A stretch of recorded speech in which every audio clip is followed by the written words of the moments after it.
and welcome back to Style with Substance. Today I am doing a bit more of a personal and a really candid kind of chatty video, just so you guys can all really start to get to know me a little bit more.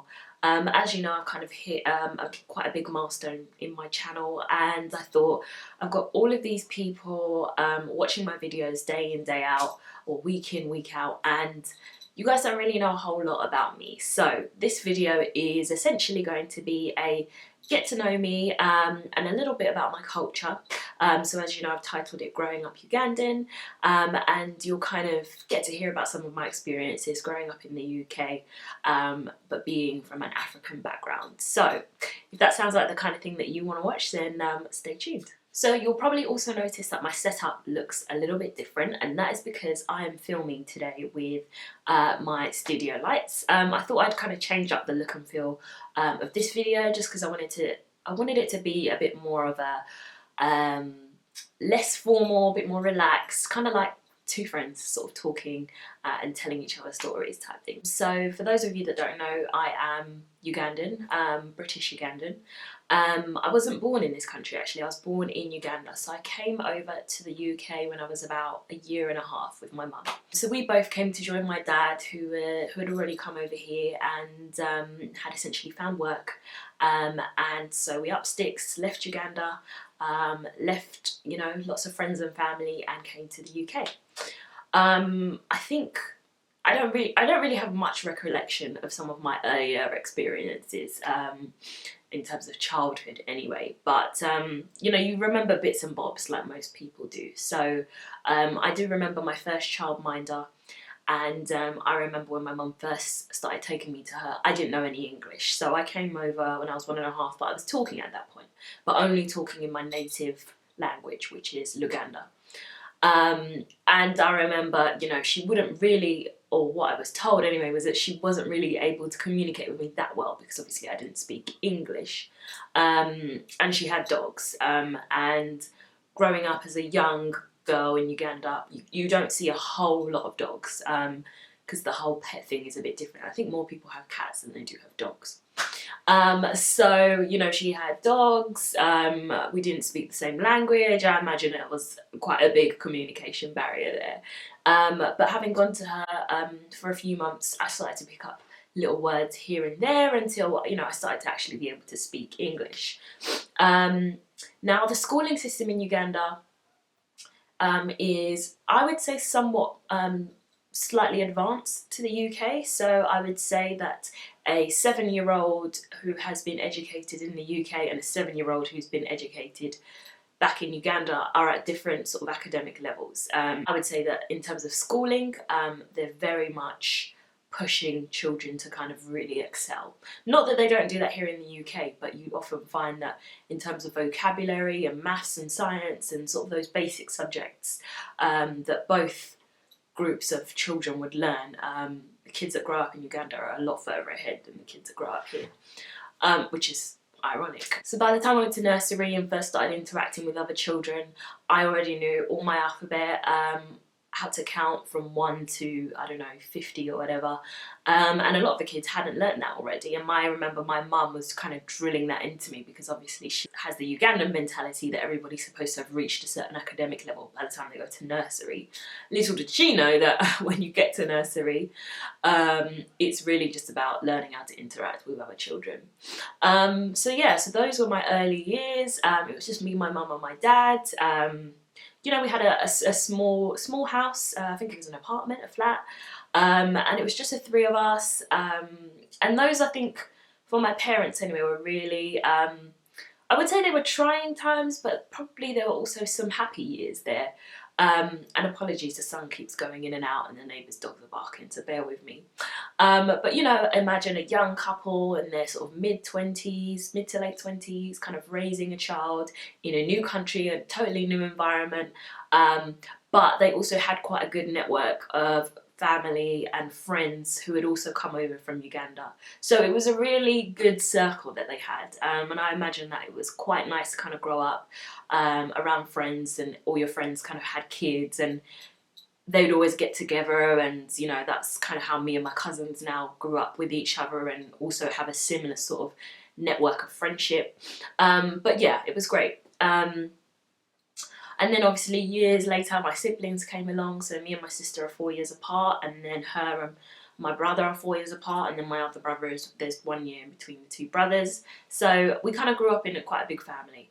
But when it was just me and my sister, we really generally got along most of the time.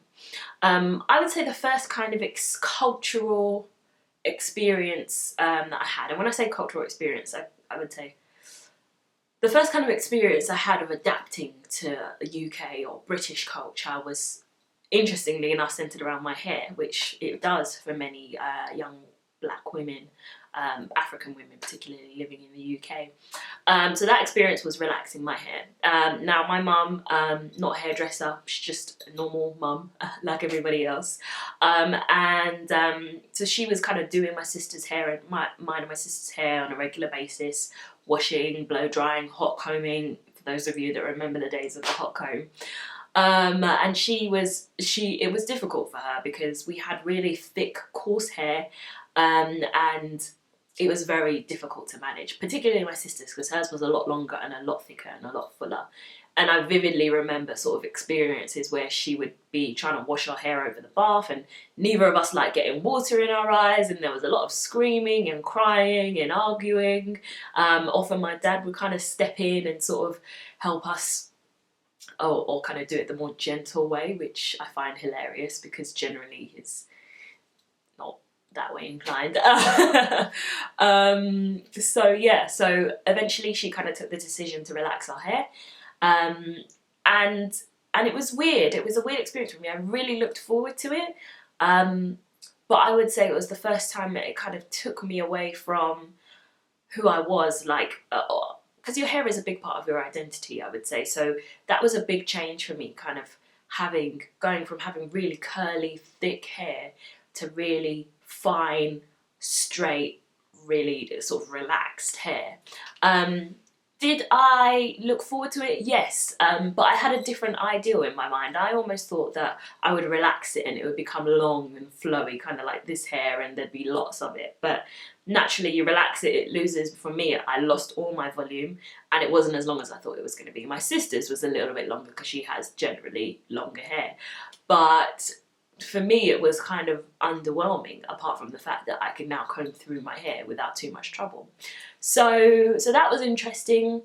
And I remember that kind of coincided with the time that we went back to Uganda for the first time as a family. By that time, my brothers had come along. We went back home for a cousin's wedding. And I think that was when I was kind of coming into puberty. I was in secondary school, but we went back home, and to see everyone again, I say again, I didn't really remember them from the first time because I left when I was really young. It was really weird, and for the first time I almost felt like an outsider.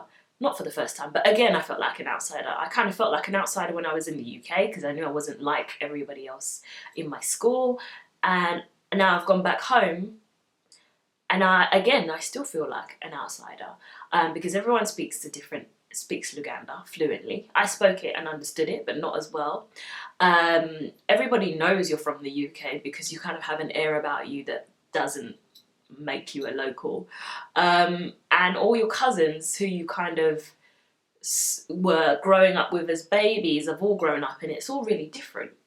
But nevertheless, I always remember, and this happens every time I've been back to Uganda, that when I stepped off the plane and the heat hit me, I almost got a real sense of I'm home. Like I felt like I belonged, and I'd never felt like that in the UK. And this is before like I kind of met everyone and sort of the whole language thing kind of came into play. But I really did, and I still do to this day, get a sense of the fact that I'm home, like this is where my roots are, this is where I belong. So it's weird, it's really weird. So we went out there for the first time. I remember I got my eyebrows done for my cousin's wedding, and this was the time I started to really come into my womanhood. And I still say to this day, eyebrows are completely the thing that changes the way that your whole facial structure looks. So the first time I got my eyebrows done, I really started to gain my confidence, because when you're going through puberty, you're not that confident in yourself generally. Most people aren't anyway. I was awkward, I was tall, I was skinny, I was lanky. You know, my facial features, like, you know, I have a slightly wider nose than most. You know, I was growing into my body. But when I first kind of got dolled up and had my hair done and I did my makeup and got my eyebrows done, you know, I really felt like a woman. Like, I felt like, wow. And I remember even my cousin said to me, oh my gosh, look at you, you've really grown up. And that was when I really started to come into my womanly confidence. So left Uganda, came back here, obviously, because it was just a short holiday, and we were out there for a month. So, you know, you come back to the UK, you're darker, and everyone at school is like, whoa, look at you, kind of thing. And it's just like, oh gosh, can't wait till, you know, the colour runs out, which is sad because... And I remember the whole time I was out there, I was playing and having loads of fun. I wasn't really thinking about that. But the minute I got back to the UK and everyone told me how dark I'd gotten, then I started to feel a bit more self-conscious. I was like, oh my God, my skin is so dark now, you know. And back then it wasn't cool to be dark skinned. Like, you know, all of the popular people, I would say, in school were either sort of mixed race or light skinned, or not black, you know. Generally, dark skin wasn't in. And I, you know, I hate to say that, but it just wasn't. That was a time where it was cooler to be from the Caribbean or to be mixed race or whatever. But being African just wasn't cool then. But, you know, didn't really bother me, to be fair, because I had my true friends or a good friendship group at the time, and I just really enjoyed school. But I do remember vividly thinking, oh, I can't wait till I get lighter again, which is sad. But these are all experiences that I know I'm not the only one that's been through, so I'm just sharing my story. And yeah, so I mean, I went to a private school, which is interesting because I actually grew up in a council estate. But I would say I had a very different experience to other people who grew up in a council estate. I think the fact that my parents, you know, have the culture that they do, and they're Ugandan or African even, we really, we weren't that integrated within the community within which we lived. I would say that a lot of the time we weren't allowed to stay out as late and play with all the kids as everybody else was. We weren't allowed to go to most places unaccompanied. Like, we would be in a house a lot more than everybody else. And I think as much as at the time we were like, oh, so unfair, like our parents are so, you know, I think that shielded us from a lot of what was going on around us, because now talking, when my brothers kind of talk to their friends who also grow up on the same estate, you know, they hear totally different stories, you know, about, you know, knife crime and shootings and the police and drugs, and we didn't really experience that. You know, we kind of see it as some of the happiest days of our lives, but for other people it was some of the toughest days of our lives. So I'm actually really thankful to my parents for shielding us and for kind of keeping us innocent in that way, especially in I think it was quite a rough neighbourhood, to be fair. And then the contrast on top of that was me and my sister were both going to a private school, which was not too far away. So, you know, we kind of come from this kind of council estate where everyone's kind of at a certain level. And then we go to a private school where everybody's parents drives, you know, BMWs or Mercedes, and, you know, they have these huge houses and, you know, paying these fees so comfortably. And it was weird. Again, then we felt like outsiders again, but not really, because we had really good friends, and everybody kind of thought that everyone was the same, but we were totally different. You know, we would never ever want to invite people back to our house, because we kind of felt like, oh gosh, you know, when you go to your friends' houses and they've got like 5-bedroom mansion in Chislehurst or whatever, not to say that any of them did, but just as an example, and, you know, you've got a 3-bedroom house and a really rough council estate, you don't really want to take your friends home for dinner, which is sad. But again, you know, it's a difference, and that's not so much a cultural difference but a class difference. So anyway, but, you know, really enjoyed secondary school. My mum worked really hard to put us both, both me and my sister through that school. And because of that, you know, I was able to get into a really good sixth form, or college. And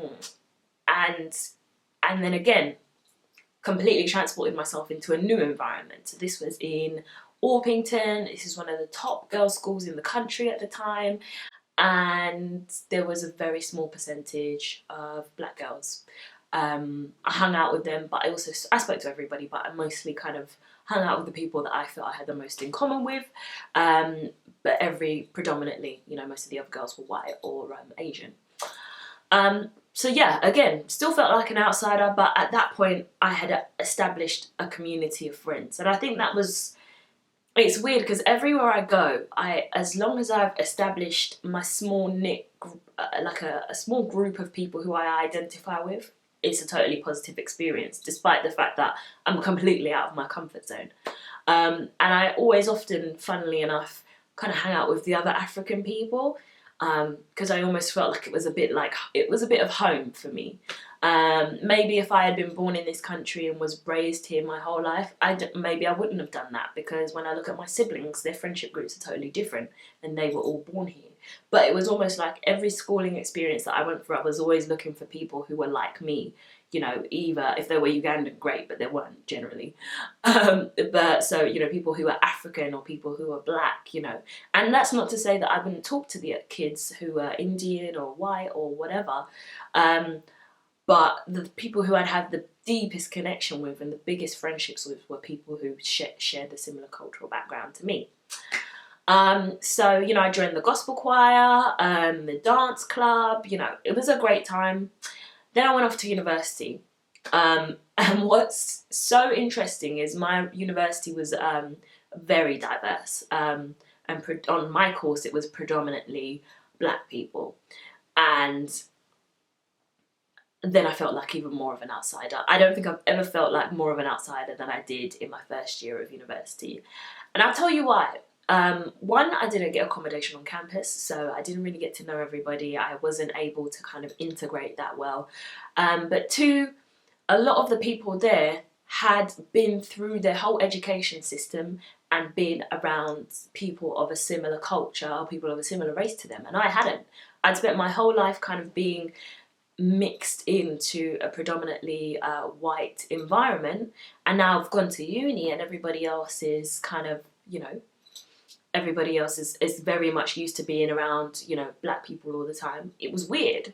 And what's even more weird is that in a home environment, I'm always around, you know, like black people, like we're all Ugandan, I hang out with my cousins a lot.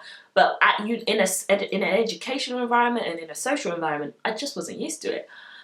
So I made one good friend who I'm still really good friends with to this day. Oh, sorry, two good friends who I'm still really good friends with to this day. Like, those are my girls. But yeah, it's odd. So, you know, so that's, you know, education. Then comes relationships.